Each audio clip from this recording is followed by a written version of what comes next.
Boa noite a todos. Boa noite. Que a paz do nosso Senhor e Salvador Jesus Cristo esteja em nossos corações. Amém.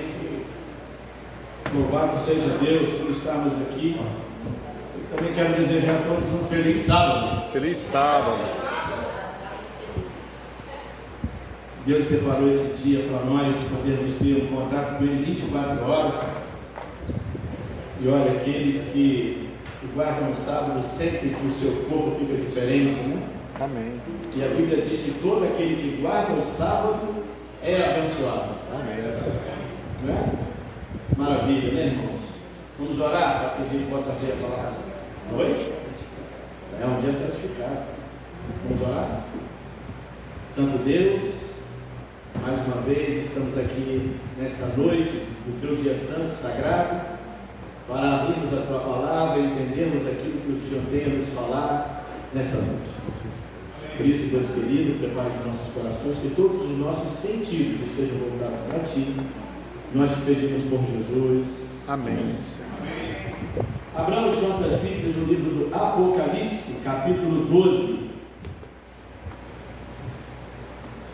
O tema de hoje tem como título O fim do mal no Apocalipse. O fim do mal no Apocalipse.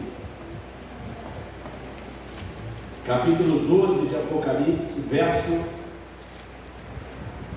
10. Amém? Amém. Diz assim: Então ouvi grande voz do céu proclamando: Agora veio a salvação, o poder, o reino do nosso Deus e a autoridade do seu Cristo, pois foi expulso o acusador de nossos Irmãos, o mesmo que os acusa de dia e de noite diante do nosso Deus. Irmãos, Satanás está furioso porque a Bíblia Sagrada mostra quem ele é e como será o seu fim. E isso coloca em risco sua maior estratégia. Obrigado, irmão. Muito obrigado. Sua maior estratégia para os nossos dias de hoje, que é o disfarce. Ele não se mostra como de fato ele é. Está sempre escondido atrás de alguma coisa que seja atrativa aos seres humanos. Nós chamamos isso de tentação. Meu irmão Arthur, fazendo aqui uma lenda da mensagem de hoje, mandou um vídeo para mim que eu acho que você também deveria ver. Vou mandar para você, falando pautado nisso que eu acabei de ver aqui agora, de ler para os irmãos aqui agora, nas estratégias do inimigo. Irmãos, ele está infiltrado em todos os lugares. Todos os lugares. E eu vi nesse vídeo que uma das maiores artimanhas dele para entreter o povo, como era na época de Roma, como era na época de Nabucodonosor, todas as eras, eu sempre falo que ele só muda a roupagem, mas o conteúdo é o mesmo. Ele fala, dois especialistas falam sobre os esportes, os símbolos, como começou e quem idealizou os esportes, inclusive o futebol, que como a gente pode ver, é uma verdadeira religião que só cresce o número de adeptos.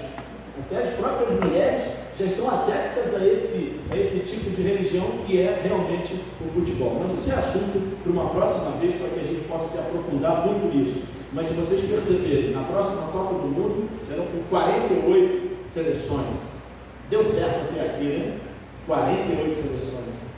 As pessoas ali se entretendo com isso e o mundo chegando ao seu fim. E Satanás por trás de tudo isso. Essas armadilhas que o diabo coloca para seduzir as pessoas, para torná-las presas fáceis para o seu objetivo, que é destruí-las.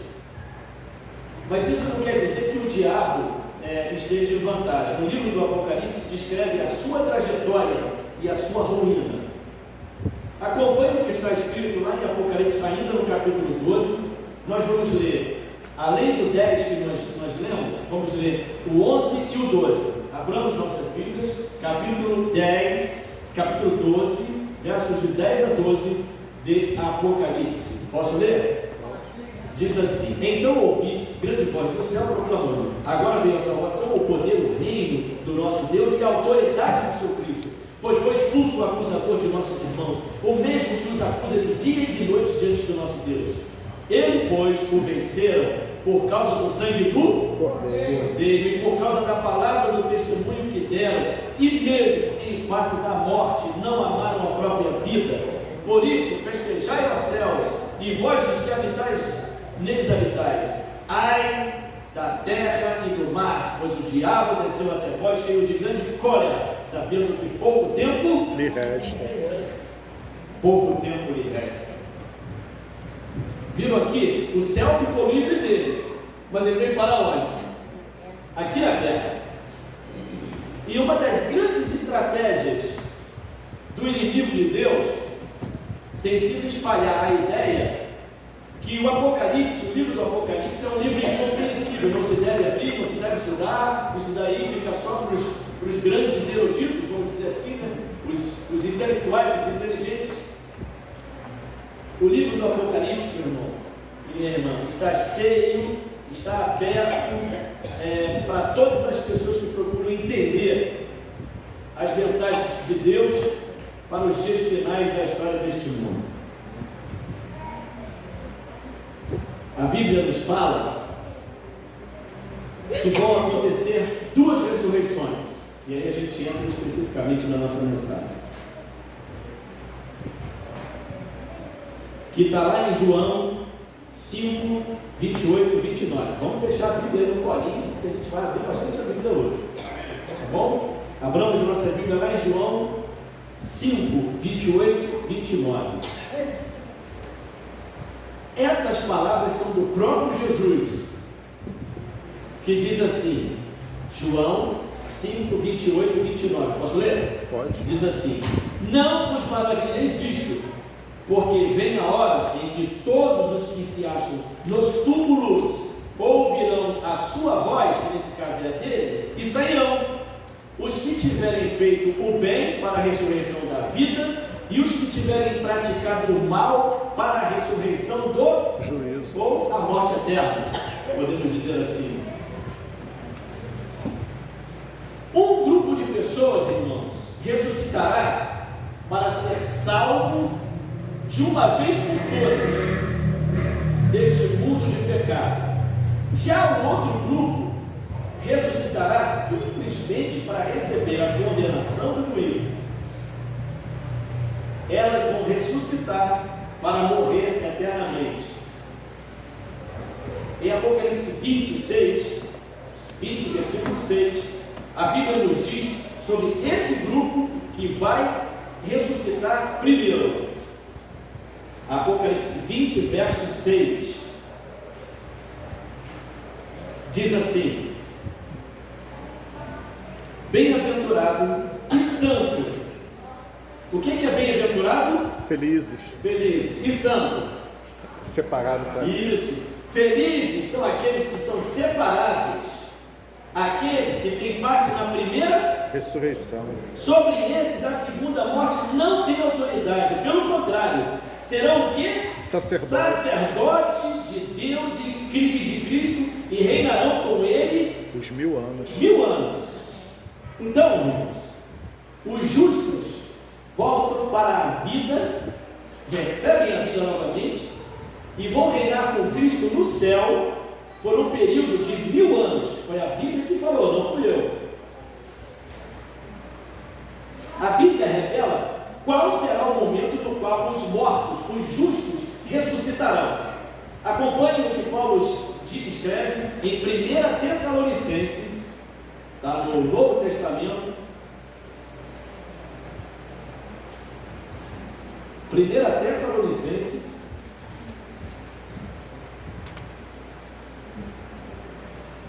capítulo 4. 1 Tessalonicenses 4, verso 16.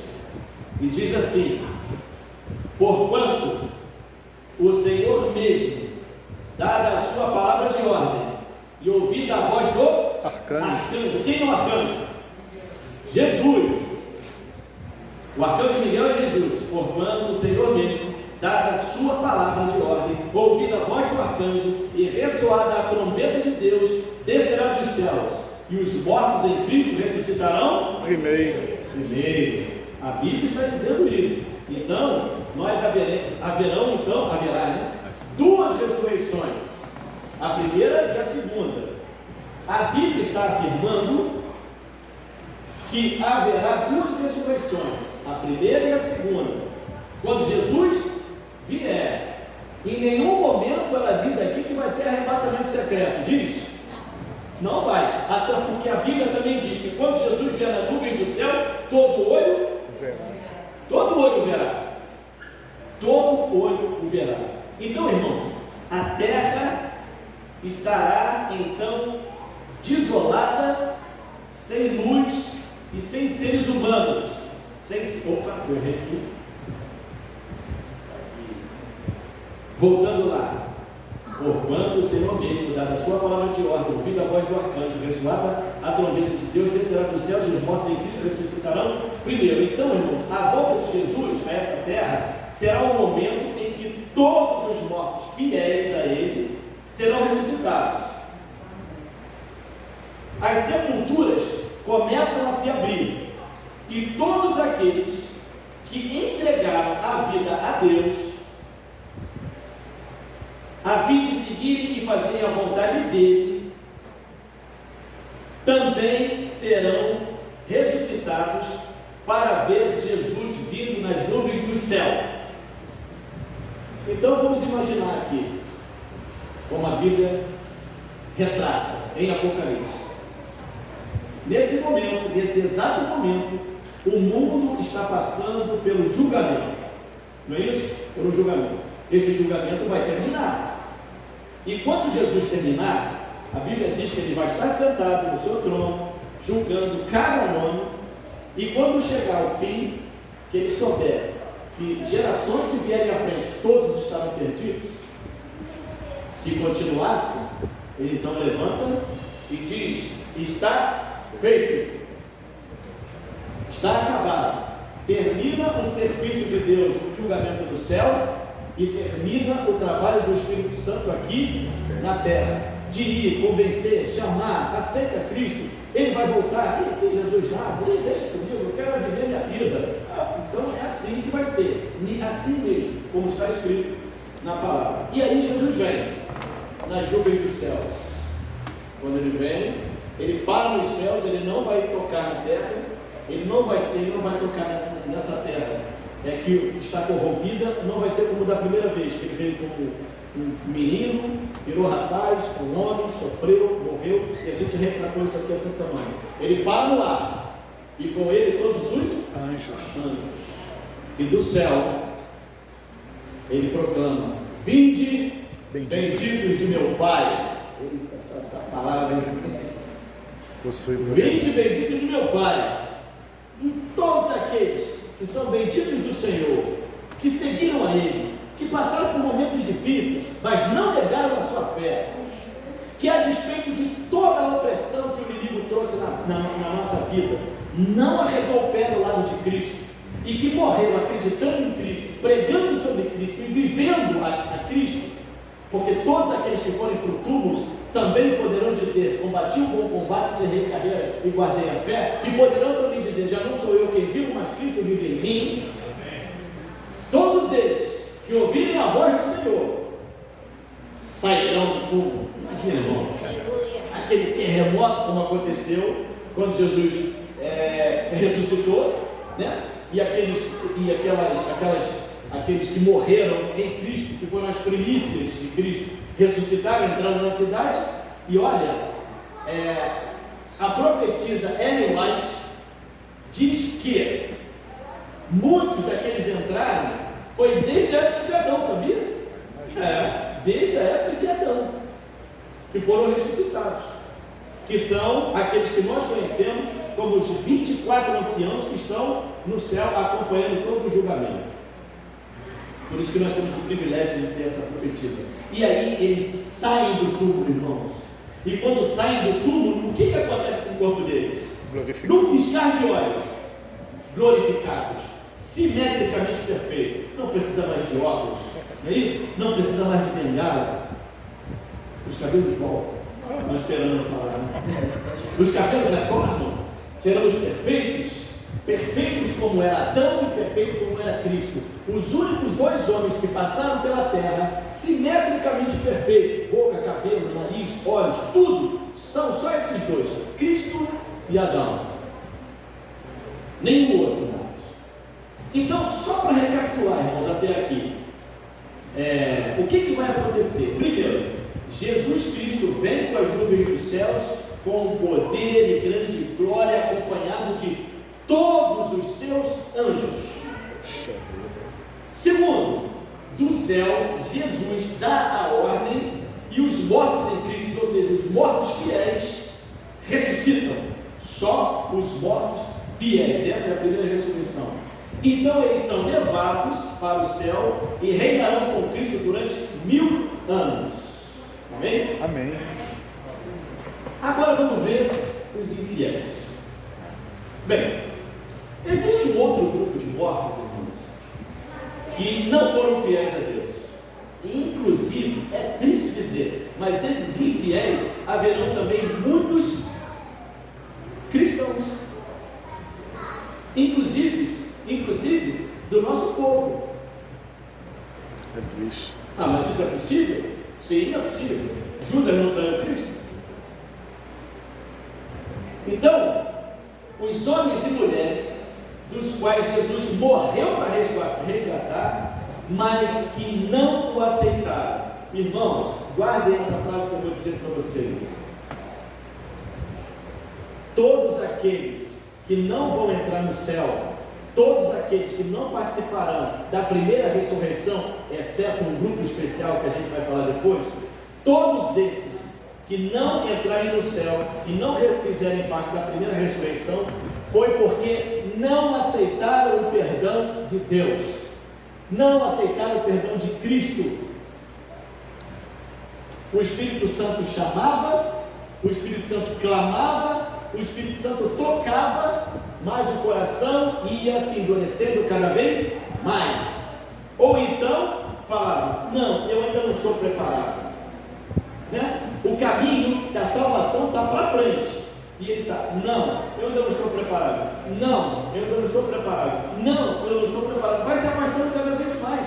Ninguém nunca estará preparado para receber o perdão de Deus, se não for em direção. Foi aquilo que aconteceu com o ladrão, lembra? Um ladrão começou a falar mal de Cristo, o outro foi lá e defendeu. Ele foi em direção e pediu a Cristo: me salva. Foi o que ele fez. Eu acredito em você. Na cruz eu estou aqui morrendo junto contigo. E eu acredito que você é Deus. Eu acredito que você é o Criador. Eu acredito que você é. E ele começou a falar isso, dando testemunho para aqueles soldados que estavam fazendo o quê? E ali embaixo na cruz estavam tirando sorte de quê? Da túnica. Triste, né? E hoje, infelizmente, muitos estão fazendo a mesma coisa. O tempo passa. Cada segundo que se passa nunca mais vai se repetir na nossa vida. Louvado são todos nós que estamos aqui, ouvindo a palavra do Senhor, e que a despeito das nossas quedas, dos nossos erguimentos, da nossa guerra, reerguimentos, nós continuamos no caminho de Cristo.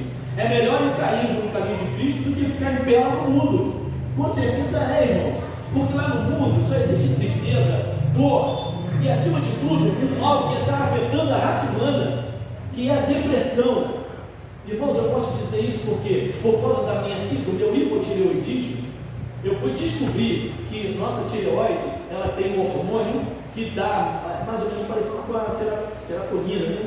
Você está sempre bem, sempre equilibrado e tal. Só que a falta dele começa a te trazer depressão. A queda do cabelo, eu fui descobrir tarde demais, né? Já era tarde quando eu fui descobrir que o hipotireoidismo traz queda de cabelo. E eu descobri por acaso. E estou com essa doutora até hoje. Ela disse: você tem o hipotireoidismo, aí falou que é Hashimoto, uma coisa assim. Isso. Síndrome de Hashimoto. Obrigado, irmão. E aí, esse mal vem acabando com a vida de pessoas. Eu conheço várias pessoas. Quando eu digo várias, quando é mais de uma, porque para mim são várias, né? Mas existem várias realmente, que estão nesse processo de depressão, porque lá fora o mundo tem isso, entendeu? Quem está com Cristo passa por momentos difíceis, é bem verdade, que é uma doença que precisa também de tratamento médico, mas é muito mesmo, está muito ligado ao nosso psicológico, que afeta o nosso espiritual, com certeza. Então, irmãos, esse grupo que não vai fazer parte da primeira ressurreição, a gente vê lá em Apocalipse 20, verso 5.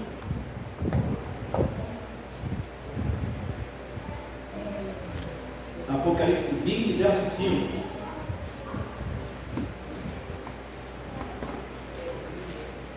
Diz assim: os restantes dos mortos não reviveram até que se completasse o quê? Os 1000 anos. Os 1000 anos. Então, o primeiro grupo ressuscita quando Jesus vier dessa segunda vez, não é isso? Ele vem e ressuscita aqueles que foram fiéis a Cristo desde a época de Adão, e pode estar incluído entre esses o primeiro a morrer, que foi Abel, até os dias daquele momento, próximo, enfim, de todas as épocas. Então, os mesmos 1000 anos em que os salvos reinarão com Jesus no céu, ou seja, quando Jesus voltar, os mortos que não foram fiéis a Deus permanecerão aonde? No sepulcro, na sepultura. Eles não verão a volta de Jesus. Para eles, é como se nada tivesse acontecido. Então, irmãos, se a gente tem aí parente que já morreu há 50 anos atrás, como eu tenho 40 e poucos anos atrás, como existem pessoas que já morreram há 200 anos atrás, eu tive agora recentemente na cidade de Tiradentes, lá em Minas Gerais. Irmãos, se vocês quiserem sentir um pouco da atmosfera do que é a história, né, filho? Vá nessa cidade. Tem muita história. Eu gosto muito de história. E nós fomos na igreja da Matriz, uma igreja que tem lá, e no entorno da igreja era costume, na época, enterrar os seus mortos ali. E aí eu e meu filho fomos lá ver, que a gente vai fazendo as contagens, né? Tinha gente lá que nasceu em 1700 e 1800 e morreu logo no início de 1900, né, filho? Eu falei, gente, caramba, essa pessoa está aqui já há mais de 100 anos.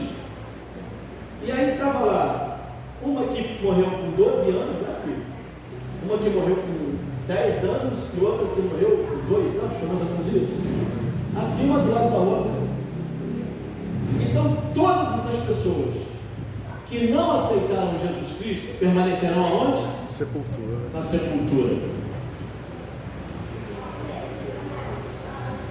Existe ainda o grupo dos infiéis que estarão vivos na volta de Jesus. Sobre eles a Bíblia diz a seguinte coisa, abramos lá em 2 Tessalonicenses, capítulo 1, 2 Tessalonicenses,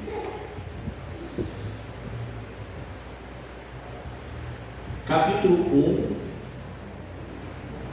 versos de 6 a 8. Posso ler? Posso? 2 Tessalonicenses, capítulo 1, versos de 6 a 8. Amém? Amém. Diz assim: se de fato é justo para com Deus que Ele dê em paga tribulação aos que vos atribulam, e a vós outros que sois atribulados, alívio juntamente conosco, quando do céu se manifestar o Senhor Jesus com os anjos do seu poder, em chama de fogo, tomando vingança contra os que não conhecem a Deus e contra os que não obedecem ao Evangelho de nosso Senhor Jesus. Tem muitos que dizem por aí, não, que Jesus vai destruir todo mundo, ele construiu isso tudo para destruir. Isso os antediluvianos também falavam, tá? Eles falavam a mesma coisa. Ele vai destruir toda essa bela natureza. Que isso? E geralmente esses que falam são aqueles mais intelectuais, os filósofos da vida, que acham que sabem tudo e conhecem tudo, e acabam influenciando aqueles que têm preguiça de pegar a Bíblia e ler a verdade que nós estamos lendo aqui agora. Deus é amor, sim ou não? Sim. Mas Ele também é o quê? Justiça. Deus não compactua com o pecado. Ele não vai vir para destruir o pecado. o pecador, ele vem para destruir Lúcifer e os seus anjos, Satanás e os seus anjos. Aqueles que forem mortos, aqueles seres humanos que morrerem, foi porque não permitiram que o Espírito Santo tirasse o pecado de dentro deles e colocasse o Espírito de Cristo em suas vidas. Simples assim. Quando Deus criar o pecador, Ele não vai querer destruir o pecador. Ele está destruindo o pecado que está no pecador. Mas o pecador não quis que Deus tirasse o pecado dele. Então ele vai deixar de existir. E preste atenção, irmãos. Até isso é misericórdia de Deus. Verdade. Eu vou aqui usar um termo assim, até esdrúxulo, para a gente poder entender o que eu estou querendo dizer. Se pegam vocês homens, pegam vocês do jeito que vocês estão, assim como nós estamos, com o conhecimento que a gente tem. Olha, Marcelo, hoje você vai viver igual os jesuítas.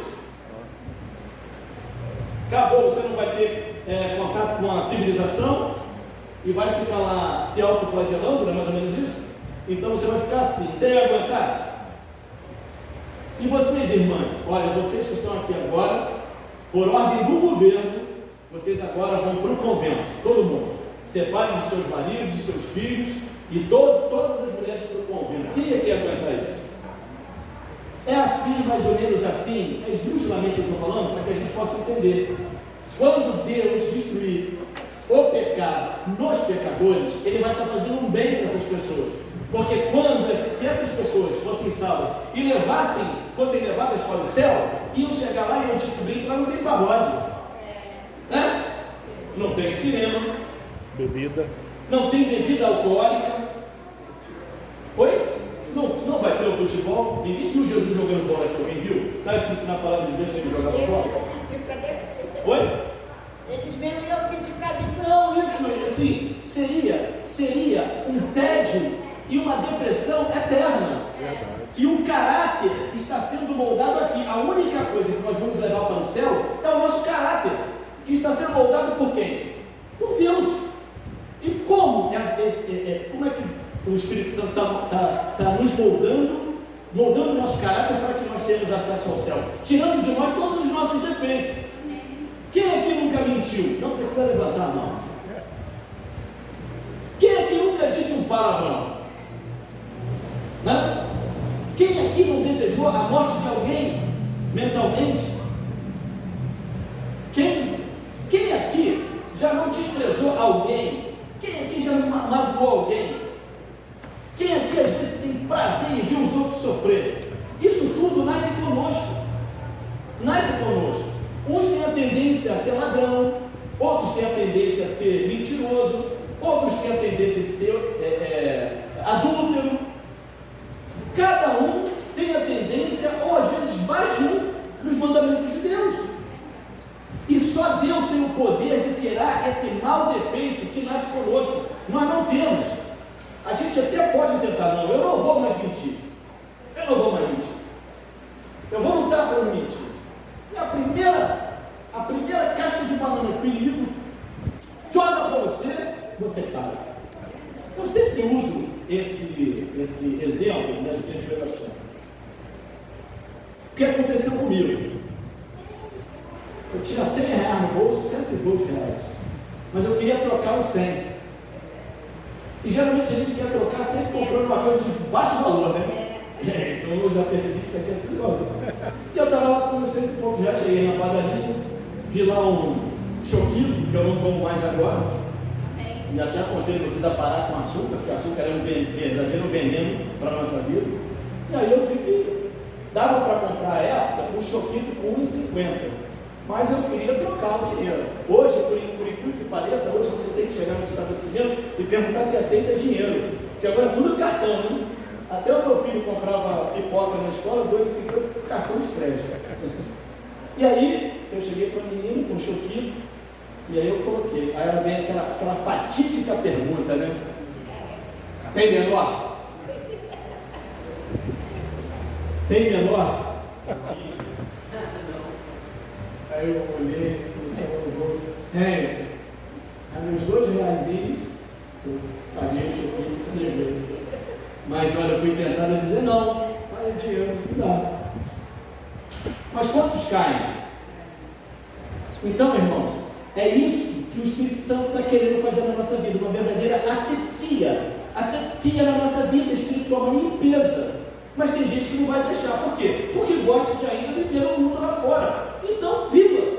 Mas uma coisa é certa, cada um de nós daremos conta da vida que Deus nos concedeu e o que dela nós fizemos. Simples assim. Amém. Os 4 grupos, então, estão divididos da seguinte forma, irmãos. Fiéis vivos, porque quando Jesus vier, vai ter gente viva, né? Vamos imaginar aqui, o mundo vai ser igual de Lula. O mundo está seguindo da forma como foi. Amanhece o último dia do planeta e as pessoas nem sabem. Foi igual no ano 79, quando o Vesúvio entrou em erupção lá no norte da Itália, em Pompeia. E vou dizer uma coisa para vocês, eu conversei com um homem que tem raízes italianas, é descendente italiano, e já foi umas 2 ou 3 vezes lá em Pompeia. Eu perguntei a ele, Pompeia, já foi tudo escavado? Ele falou assim, meu irmão, nem a terça parte ainda foi escavada. Então, olha o que tem ainda de história em Pompeia. Então, foi mais ou menos assim que aconteceu no dilúvio em Pompeia. O sol amanheceu, aquele sol lindo, e as pessoas indo para o trabalho, outros indo para o lazer, outros indo para os seus afazeres normais.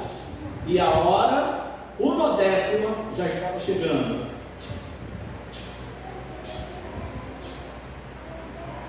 E o mundo, normal, tranquilo.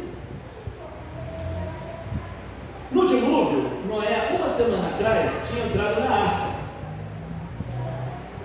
Miraculosamente, eles viram uma luz descendo do céu e fechando a porta da arca. Por que Deus deu as dimensões de forma que Noé não tivesse condições de fechar a arca? Porque senão ele abriria, porque ele era um homem muito bom. Mas a porta que Deus fecha, ninguém abre. E aquele abre e ninguém fecha. E foi o que aconteceu. Foi comissionado um anjo, ele desce na frente de todas aquelas pessoas. O anjo vai, fecha a arca. E a arca fica ali durante uma semana. E as pessoas lá fora, seu velho louco, agora está martirizando você, a sua família, está sentindo o cheiro do esterco do boi, né? Do cavalo, e aquele barulho lá dentro, naturalmente, né? Era a girafa conversando com o camelo conversando com o boi, né? Cachorro conversando com o gato, e o negócio estava assim, lá fora todo mundo rindo, todo mundo, né? Assim também era lá em Pompeia. Pompeia amanheceu um dia lindo, se vocês entrarem no YouTube, vocês vão ver, eles fizeram uma animação disso. As pessoas em Pompeia exalavam pecado, né? Exalavam pecado. Crianças eram sodomizadas. Existia na casa dos ricos, porque lá em Pompeia era como se fosse uma casa de campo, uma casa de final de semana. Então, na casa dos ricos, tinha lá o lugar da orgia. Mulheres eram presas pelo Império Romano e eram levadas para lá para serem prostitutas. Tinham várias mulheres de várias nacionalidades. Os afrescos, né, as pinturas, tinham lá desenhos do falo, né, que é o membro do homem e também da mulher. Então, ali já estava igual, parecido com Sodoma e Gomorra, como o mundo antediluviano também. Os homens mais fortes tomavam a mulher dos mais fracos e ficavam por isso mesmo. A coisa estava dessa natureza. E aí, chega o 7º dia, começa a escurecer as nuvens, e os ventos começam a levar forte de um lado para o outro. Os animais pressentiram que algo de estranho estava acontecendo e começaram a correr de um lado para o outro, e o vento aumentando cada vez mais, e as nuvens cada vez mais negras tomando conta do céu, e as pessoas começaram a meio que se desesperar, e aí começaram a cair as primeiras gotas, e foi aumentando. As mães, preocupadas com seus filhos, atavam os seus filhos a animais, porque sabiam que os animais iam procurar um lugar de escape, e a água veio tão forte de cima para baixo. A Bíblia diz que a água que tinha lá na atmosfera, que era a água que protegia do raio solar, mantendo o nosso planeta um clima ameno, ela desceu toda, e a pressão foi tão forte que do solo arrebentava cachoeiras assim, de baixo para cima, dividindo então o nosso continente, que era só um naquela época. E aí começou, irmãos, um desespero. Era gente correndo de um lado para o outro, gente correndo de um lado para o outro, e a chuva vindo cada vez mais. Pessoas gritando, batendo na arca: abre, Noé, abre, Noé. Pessoas se agarravam à arca, mas toras de madeiras vinham e batiam as pessoas, e as pessoas eram sepultadas. Para que eu suprimir isso, quando a arca desceu, corpos de putrefação estavam espalhados por toda a terra. E para que esses corpos não envenenassem Noé e sua família, Deus levanta um vento forte e joga pessoas no fundo do mar e também nas montanhas. Hoje nós conhecemos como petróleo, né? Petróleo formado por animais, plantas e seres humanos que morreram no dilúvio. Sabiam disso? Quem sabia, levanta a mão. Poucos sabiam, mas é isso aí, irmão. Quando você vê o petróleo jorrando, saiba que ali está uma das evidências de que não se deve se voltar contra Deus. Ou se você se voltar contra Deus, saiba que o resultado disso terá consequências realmente tristes. Então nós temos ali os fiéis vivos e os fiéis mortos. Infiéis vivos e infiéis mortos. 4 grupos que se transformarão em apenas 2.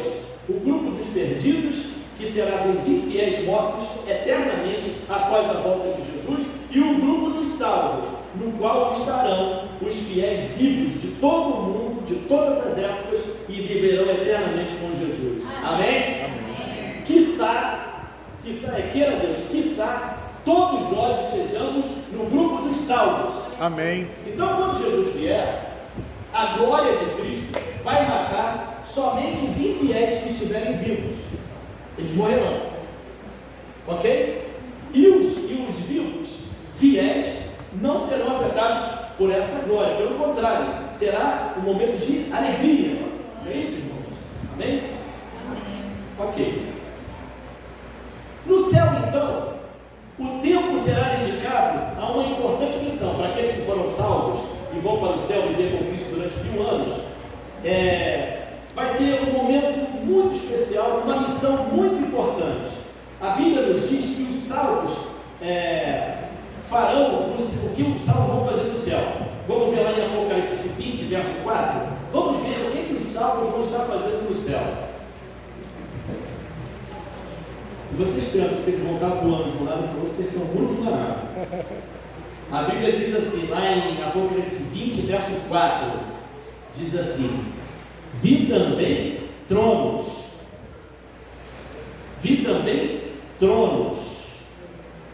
e nesses sentaram-se aqueles aos quais foi dada a autoridade de julgar. E quem são esses que foi dada a autoridade de julgar? Agora vamos abrir lá em 1 Coríntios, capítulo 6.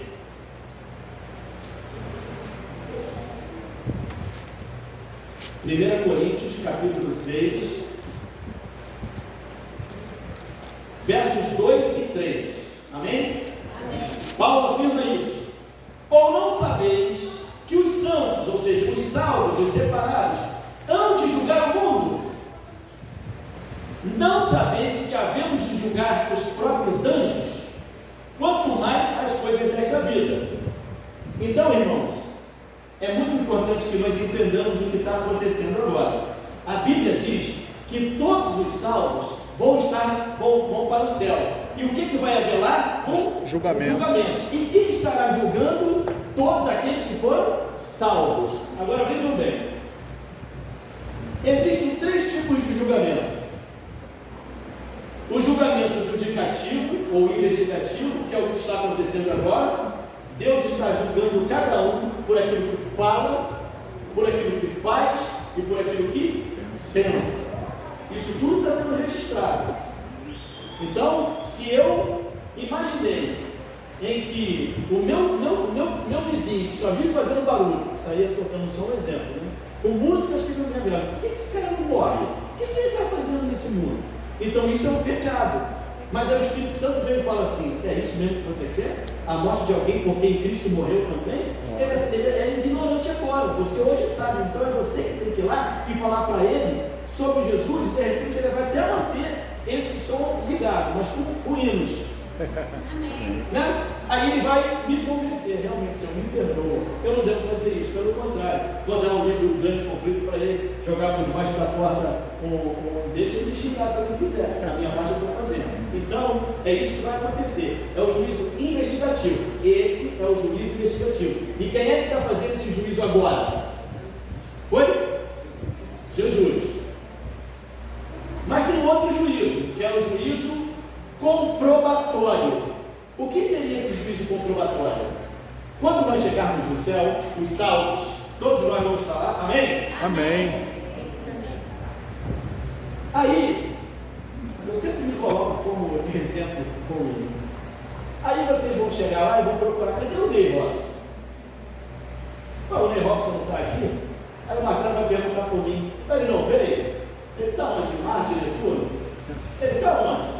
Aí o anjo vai chegar, vai pegar o meu livro, né, que foi escrito toda a minha história, porque tudo que a gente fala, pensa e faz está sendo anotado pelos anjos, porque servirão como prova de quem nós somos. E aí o anjo vai pegar o livro e vai falar: lê o livro dele. Ele já foi, eu já estou julgado, não estou lá. Lê o livro dele. Aí o Marcelo vai pegar e vai ler o livro. Ele pregava lá na frente, falava, acontecia, dava exemplo, mas ele era adulto, tinha um filho, tinha uma família, mas tinha mulheres na rua. Quer dizer, muito dos dízimos e oferta que ele reteve para o avanço da casa de Deus, ele estava gastando com mulheres que não era sua. Então, para você, parecia que ele era um cara bom, né, Marcelo? Espiritual, não é isso? Aí você vai falar, sem óculos, né? Sim, eu achava que era.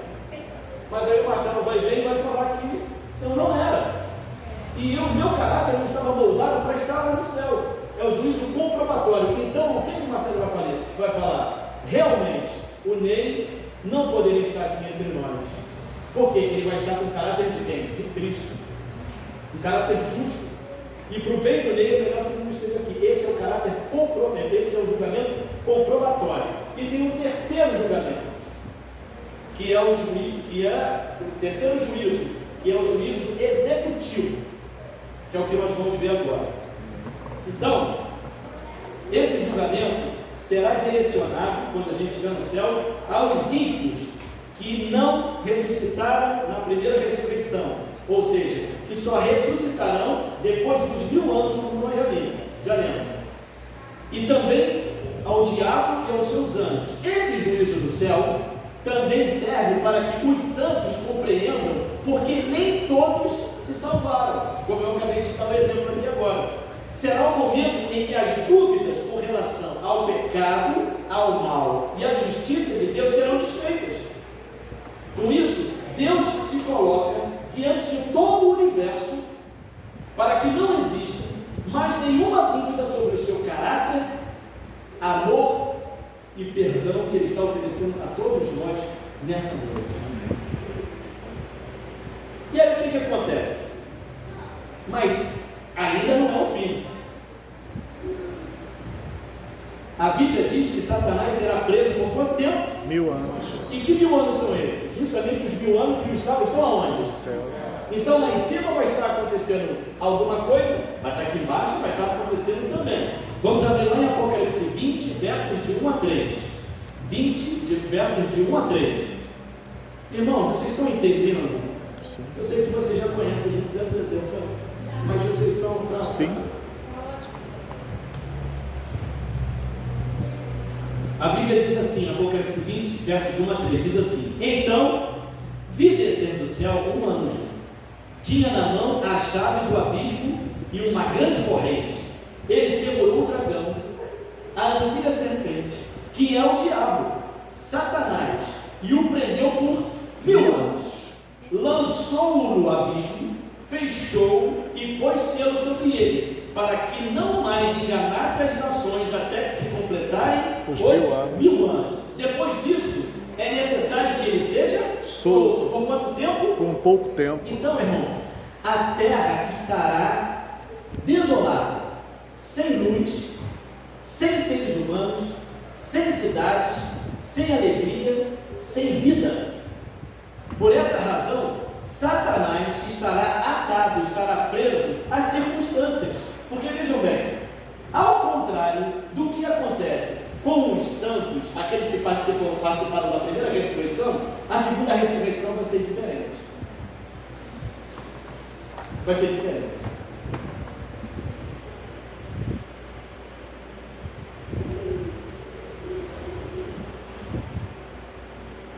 Eu vou adiantar, porque a gente já está com a hora de adiantar, eu vou adiantar.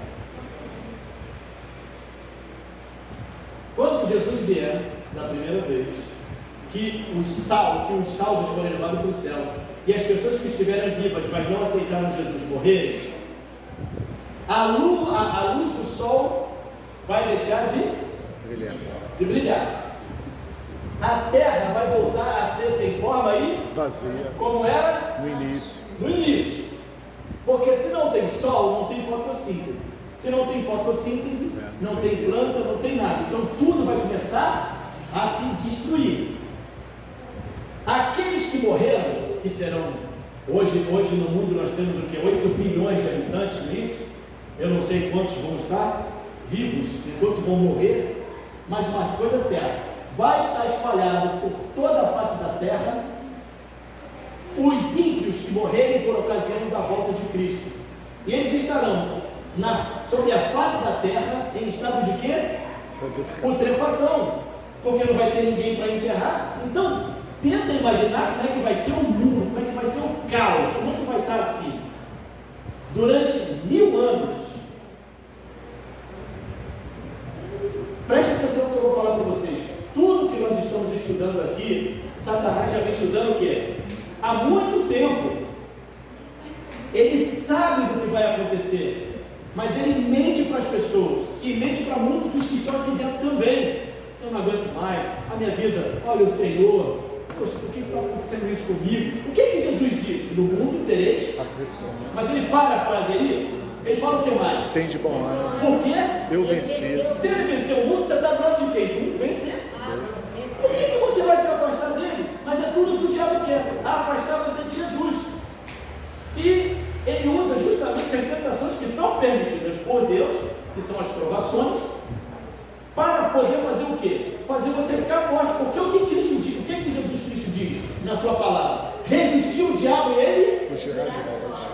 Então, Deus te dá toda a força para isso. E ele ainda diz na sua palavra: eu não vou permitir que venha tentação nenhuma na sua vida, que você não tenha condições de Suportar. e eu vou sempre te dar o escape.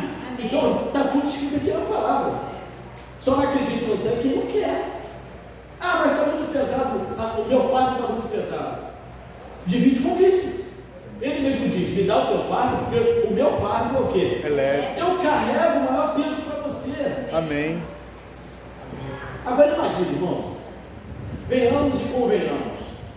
Um homem que era rico, tinha 10 filhos, milionário, respeitado e que amava a Deus acima de todas as coisas. Tanto é que ele fazia um holocausto com seus 10 filhos. Da noite para o dia ele perdeu tudo. Até a roupa do corpo ele não tinha mais. Até o cheiro. Raspava suas feridas com o quê? E nem assim ele ousou. A própria mulher disse para ele o quê? Amaldiçoa esse Deus e morre. Mas vejam bem, a gente às vezes condena ela, mas não podemos fazer isso não. Veja bem, ela perdeu os filhos, ela perdeu 10 filhos, sabe o que é isso? Perdeu um, ela perdeu 10, ela perdeu a casa, ela perdeu tudo, e ela estava perdendo o seu marido, ela estava vendo o marido amígua, cheio de ferida pelo corpo, magro, macilento, quase à morte. Então, ela olha para Deus, porque ela também tinha a mesma opinião que Deus falou para Satanás. Você já viu meu servo?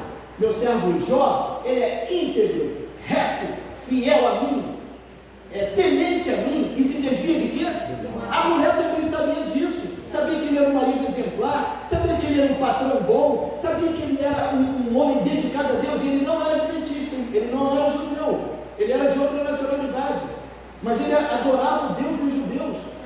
Né? Coisa linda. Amém. E ela estava vendo o marido morrer. Essas palavras a gente tem que entender o seguinte: a Bíblia foi escrita no hebraico, no aramaico e no grego. Então, a linguagem que tem oriental não é igual à linguagem ocidental. O que ela quis dizer para ele foi o seguinte: meu marido, para vocês poderem entender, meu marido, eu sei que você é um homem íntegro, reto, fiel e temente a Deus, então só tem um jeito de você parar de sofrer. Peca, porque aí você vai morrer, porque o salário do pecado é o quê? É a morte. Então foi isso que ela falou para ele: amaldiçoa esse Deus. Quem é que vai amaldiçoar Deus? Ele tem o poder disso. Ninguém. Então, se você parar e analisar, quem é que vai amaldiçoar Deus? Não existe essa possibilidade. O que ela quis dizer é o seguinte: meu marido, comete algum pecado para você morrer, porque o salário do pecado é a morte. Ela sabia disso. Entendeu?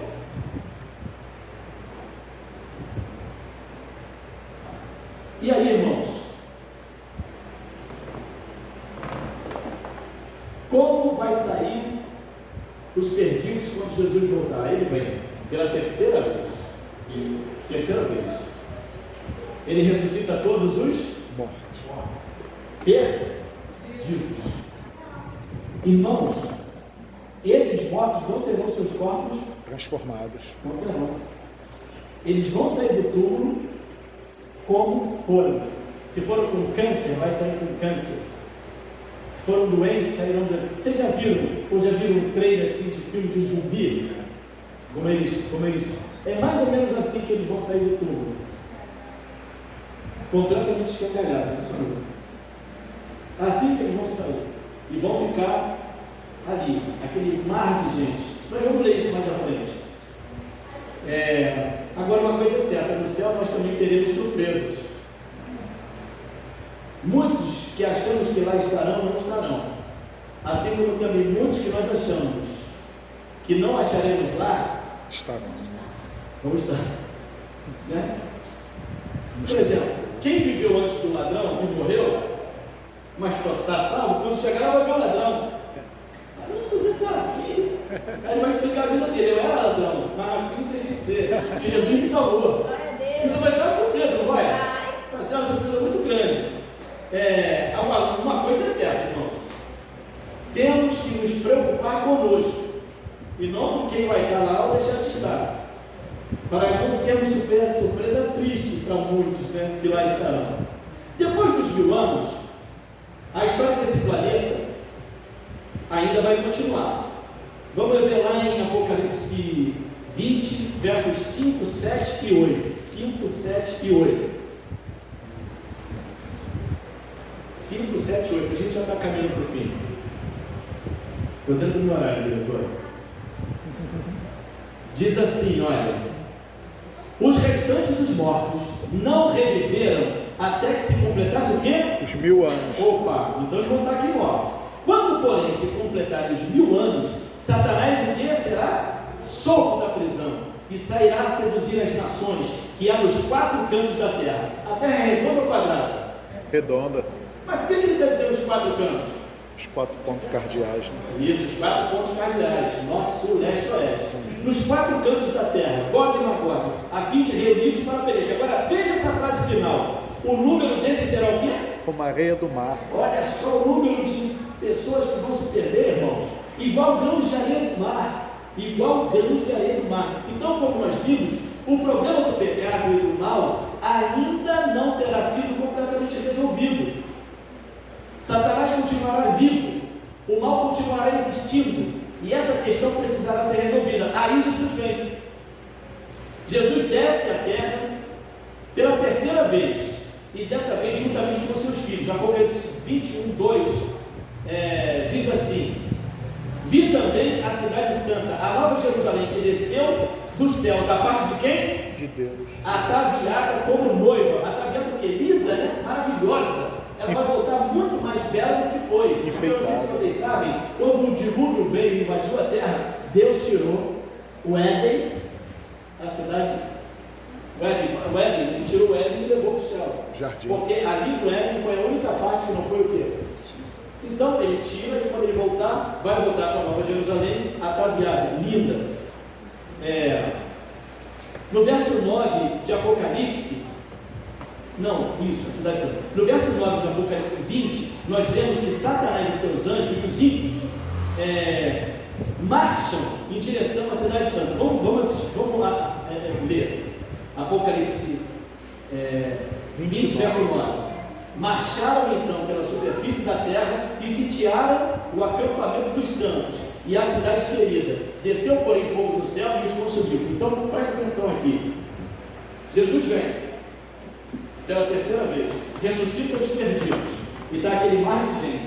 E vai acontecer mais ou menos assim. Cada ser humano daquele que não aceitou Jesus como seu Salvador vai ver como se fosse uma tela de cinema a vida de Cristo, como ele nasceu, como ele viveu e principalmente os últimos momentos da vida de Cristo, que estavam morrendo em favor dessa pessoa. Vai ver Cristo no Getsemane, como eu falei, se arrastando, suando sangue. Vai ver Cristo no deserto, macilento, fraquinho, mas enfrentando Satanás. Vai ver Cristo apanhando, tomando pancada na cabeça, bofetada. Vai ver Cristo sendo rasgado com os chicotes. E vai ver Cristo na cruz do Calvário. E vai ver Cristo bradar, está consumado. E depois vai passar como se fosse um filme, os momentos em que essa pessoa negou a Cristo.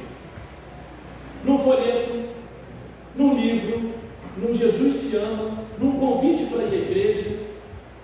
Olha. Todos esses momentos ele vai ver quantas vezes Deus buscou salvar essa pessoa e ela se negou a aceitar o perdão de Deus. E aí então ela vai reconhecer que não merece estar ali. E aí nesse momento Cristo no céu será coroado, será coroado. Mas antes disso, Satanás vai se valer dessas pessoas que ressuscitaram e vai dizer: eu ressuscitei vocês, está vendo? Está todo mundo vivo aí atrás de mim. E eles vão atacar a cidade santa. Só que não vai ser de uma hora para outra. Vai ser todo mundo ressuscitar e partir para cima, não, ainda vai ter Satanás com homens do passado, homens de guerra, generais, inteligentes, vão se reunir para construir material bélico para atacar a cidade santa. Então isso vai acontecer da noite para o dia, isso vai demorar, vai levar um tempo, entendeu? Então eles vão confabular homens fortes, valentes, que morreram ali na Idade Média, que tombaram em batalha, ressurgirão com o mesmo desejo de matar, de carnificina, com o mesmo desejo. Para todos os que morreram há 200, 300, 1000 anos, 2000 anos atrás, é como se passasse de uma noite para o dia. Eles vão sair do túmulo com o mesmo último pensamento que tinham, entendeu? Então vai ser assim, eles vão sair e vão ver a cidade, e vão querer lá estar também. E Satanás vai convencer a todos eles que lá é o lugar deles, que eles têm que estar lá também, que eles têm que entrar na cidade. Mas antes disso, Jesus é coroado, todos os joelhos se dobram diante dele. Então eles partem em direção à cidade para destruí-la. Nesse momento, desce fogo do céu e consome a todos. E olha, o pecado é tão horrendo, mas tão horrendo, que Satanás vai ser o último a morrer. O último a morrer vai ser Satanás. E ele vai levar dias queimando. Dias. Quem sabe meses. Agora muitos entrarão em combustão em frações de minutos, virarão cinza, porque estavam a um pé da salvação e não aceitaram Jesus, a um pé. E outros vão queimar por dias também. Aonde estiver o fogo ainda queimando na pessoa, a pessoa vai estar sentindo como se fosse no corpo todo, para vocês verem como o pecado é horrendo para Deus. Deus não vem destruir seres humanos, ele vem destruir Satanás e seus anjos. Amém. E seus anjos. Vemos agora em 2 Pedro, e vai ser o último versículo que nós vamos ler, o último capítulo. Vemos agora 2 Pedro 3, vamos ler de 10 a 13. O que Deus nos diz a respeito da sua vida. 2 Pedro 3, de 10 a 13. O que Deus diz a respeito de sua vida. Posso ler? Amém? Amém. Virá, entretanto, como que é? Ladrão. O dia de quem? No qual os céus passarão com estrepitoso estrondo, e os elementos se desfarão abrasados. Também a terra e as obras que nela existem serão o quê? Desaparecerão. Isso aí. Visto que todas essas coisas hão de ser assim desfeitas, deveis ser tais como os que vivem em santo procedimento e piedade, esperando e apressando a vinda do dia de Deus, por causa do qual os céus incendiados serão desfeitos e os elementos abrasados se derreterão. Nós, porém, segundo a sua promessa, esperamos o que, irmãos? Novos céus e nova terra, nos quais habita o quê? A justiça. Amém? Amém? Não sabemos quando Jesus vai voltar. A ilustração do ladrão significa que você e eu precisamos estar prontos e preparados para esse dia, porque amanhã pode ser tarde demais. Jesus pode vir só para você, hoje, amanhã, quem sabe depois de amanhã, quem sabe esse seja o seu último sábado, o meu último sábado, a gente não sabe, e a gente precisa estar preparado. A nossa vida deve estar completamente, quando eu falo completamente, completamente nas mãos de Deus. Amém. Senhor, faz de mim o que achares melhor. Há um erro muito grande em a gente querer, e a gente sabe disso, mas em querer, pela manhã, dar a nossa agenda na mão de Deus. Olha, Senhor, eu tenho que ir na Light, ou eu tenho que trabalhar, mas depois do trabalho, eu vou para a academia. Eu gostaria que o Senhor estivesse comigo. Não, é diferente. Senhor, está em suas mãos o meu dia de hoje. O que o Senhor fizer, está bem feito e eu vou aceitar. Porque você até pode se preparar para ir sair do trabalho, mas pode lá não chegar. Verdade. Não chegar. Então, o dia do preparo é hoje, é agora, é nesse momento. É estar conversando com o Cristo sempre, confessando os seus pecados, pedindo forças e percebendo, porque quando a gente vai crescendo espiritualmente, irmãos, os nossos olhos vão se abrindo mais, os nossos ouvidos também, porque a gente começa a deixar de ver coisas que não nos fazem bem, de ouvir coisas que não nos fazem bem, e aí nós nos cercamos de tudo aquilo que se chama Deus, Cristo, o Espírito Santo, e isso vai fazendo com que nós vamos crescendo cada vez mais espiritualmente, e a nossa carne, a nossa natureza carnal, ela vai morrendo de inanição, vai perdendo o alimento. Amém. E vai morrendo. E aí você começa a ouvir realmente a voz de Deus na sua mente. Você começa a perceber o inimigo armando para você, né? É uma mulher que chega para um homem casado e se abre para um homem cristão. E o que ele deve fazer? Fazer igual o José. Se não dá para resistir, corre. Se o inimigo engendrar ideias, colocando você no mundo de fofocas, e você estiver em meio àquela fofoca, tendo que mentir, sai!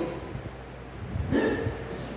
Faz o que está escrito lá em Salmos 1, não te assente na roda dos escarnecedores, não tenha amizade com quem não fala bem de Deus, com quem nem quer ouvir falar de Deus, e o tempo se aproxima, o fim está próximo. Amém. Temos uma esperança, irmãos.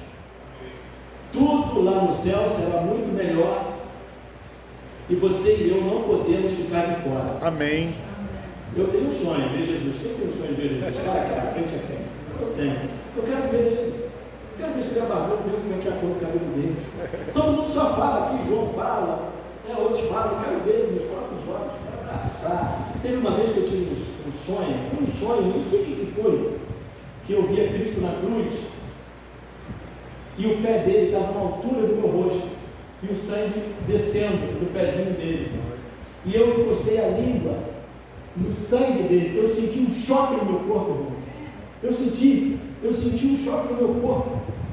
Eu acho que eu fui abençoado naquele dia. De repente eu estava com alguma doença que ia me matar e me curou. Amém. Você, o Alex orou aqui. Deus nos livrou de alguma coisa que seria fatal para a gente. De repente, esse sonho me livrou da morte, eu não sei. Verdade. Mas uma coisa eu sei, choque no corpo, gostoso. Foi, sabe aquela coisa bem gostosa? Aquele choquinho que às vezes você toma assim, dá um. Não é aquele chocão, né? Aquele choquinho. Eu senti. Amém. Isso é muito gostoso. Queria sentir isso de novo. Então, irmãos, nesse momento, Deus está lhe fazendo um convite e você não pode ficar indiferente. Jesus morreu para que você tivesse acesso ao céu. Amém. Ele ama você profundamente, infinitamente. Você não sabe o quanto esse Deus te ama. Verdade. Te ama demais. Primeiro que ele prova esse amor porque te mantém vivo. Porque se ele tirar a tua respiração agora, acabou. Então se ele te mantém vivo, você está ouvindo isso, ele está dizendo para você agora: eu te amo profundamente. Amém. Não existe amor maior do que o meu em todo o universo. Amém. E faria tudo por você novamente se necessário fosse. Amém. Ele ama você, ama a mim. E Ele é a razão por que nós estamos aqui essa noite. Amém. Não deixe com que o inimigo tire a sua atenção da destruição que se aproxima e o condene à morte, como ele já está. Jesus te ama e quer te salvar. Amém.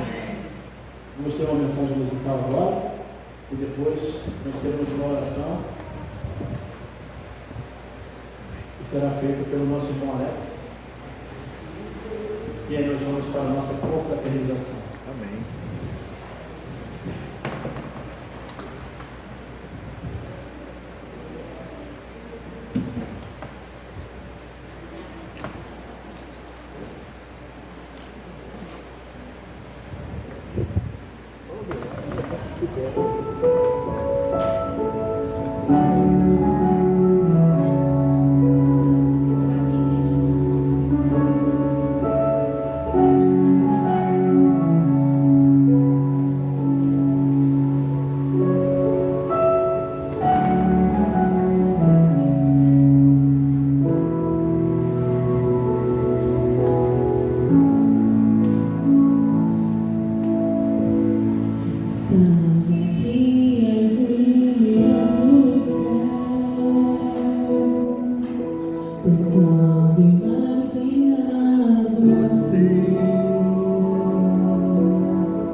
Tão incrível que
Eu Se quero. você quer viver com Ele eternamente nas dimensões celestiais, e toda essa vida que a gente viu aqui ficar para trás, fique em pé. Se você tem esse desejo no seu coração, fique em pé. E fala baixinho, Senhor, eu estou entregando minha vida para Ti. Se eu tenho defeitos que ainda me afastam de Ti, me ajude. Amém.